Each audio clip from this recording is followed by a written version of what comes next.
তমলুক সাংগঠনিক জেলার নন্দীগ্রাম বিধানসভা কেন্দ্রে রাজ্যের বিরোধী দলনেতা শুভেন্দু অধিকারীর বিধানসভায় সিদ্ধেশ্বরী বাজার থেকে শোভাযাত্রা শুরু হয় নন্দীগ্রাম রিয়াপাড়া শিবালয় মন্দিরের পার্শ্বস্থ মাঠে। র্যালির শেষে ধন্যবাদ জ্ঞাপন জানান বিরোধী দলনেতা শুভেন্দু অধিকারী। এই মিছিলে 50,000 লোকের সমাগম হয়েছে বলে দাবি করলেন বিরোধী দলনেতা। তবে এই মিছিলের সংখ্যালঘু 2000-এর বেশি রয়েছে জানা গিয়েছে। এই মিছিল থেকে রাজ্যের শাসক দল তৃণমূল কংগ্রেসকে তীব্র কটাক্ষ হিন্দু বিরোধী সরকার বলে আখ্যা দেন। পাশাপাশি ডায়মন্ড হারবারে রাম ভক্তদের ওপরে যেভাবে অত্যাচার চালাচ্ছে, মিথ্যা মামলা দিচ্ছে, তা নিয়ে আইনের দ্বারস্থ হাইকোর্টের যাবেন বলে হুঁশিয়ারি দিয়েছেন। আগামীকাল তৃণমূলে যে মিছিল হবে সেই মিছিলকে জালি হিন্দুদের মিছিল বলে আখ্যা দেন। এই মিছিল হচ্ছে চোরেদের মিছিল।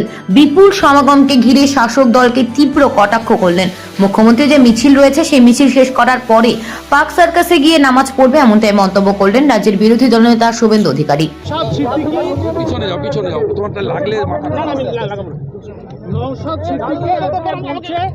নওশাদ সিদ্দিকী প্রতিষ্ঠা দিবসে বলছে 2024 আমি দাঁড়াবো না, মানে আমি নমিনেশন করিনি, তাতেই কালীঘাট খাচ্ছে, দাঁড়ালে তাহলে কি হবে? সেটা ওনার ব্যক্তিগত মত, ওনার দলের সঙ্গে আমাদের কোনো সম্পর্ক নেই।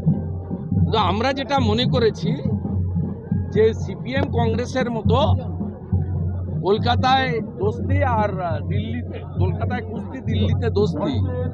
মীনাক্ষী বলছে চোর মমতা চোর ভাইপো, আর মীনাক্ষীর জ্যাঠা সীতারাম ইয়েচুরি চোর ভাইপো চোর পিসির সঙ্গে বসে বিরিয়ানি খাচ্ছে।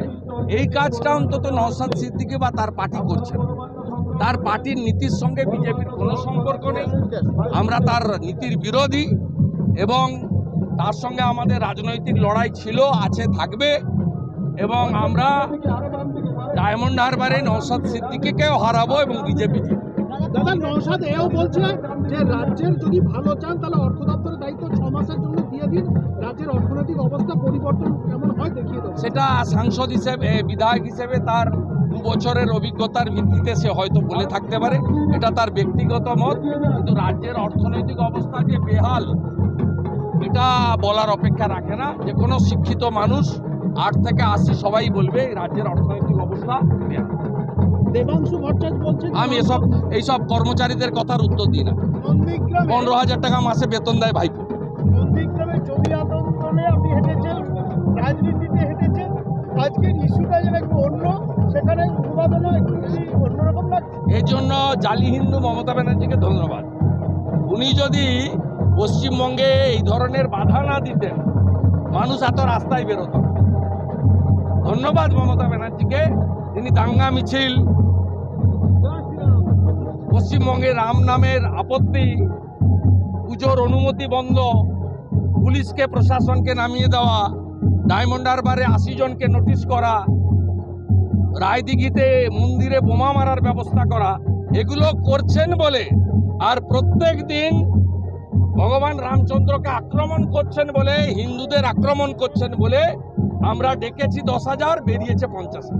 কলকাতায় কালকে দুবেলা মিছিল, দুবেলায় মিছিল দেখবে সংহতি, মানে কি বলবেন দুটো মিছিলকে? ওটা জালি হিন্দুদের মিছিল। চোরেরা হাঁটবে বিকালবেলা, চোর মমতার নেতৃত্বে হাজরাতে শুরু করবে, পার্ক সার্কাসে গিয়ে নামাজ পড়বে। ইন্ডিয়া জোটের প্রতি মুহূর্তে দেখা যাচ্ছে বিন্যাস বিভিন্নভাবে, ওর পিন্ডি চটকে দিয়েছে ছত্তিশগড়, রাজস্থান, মধ্যপ্রদেশ। বাকি যেটুকু আছে শ্রাদ্ধ আর পিন্ডি দান, সেটা লোকসভা ভোটে হবে।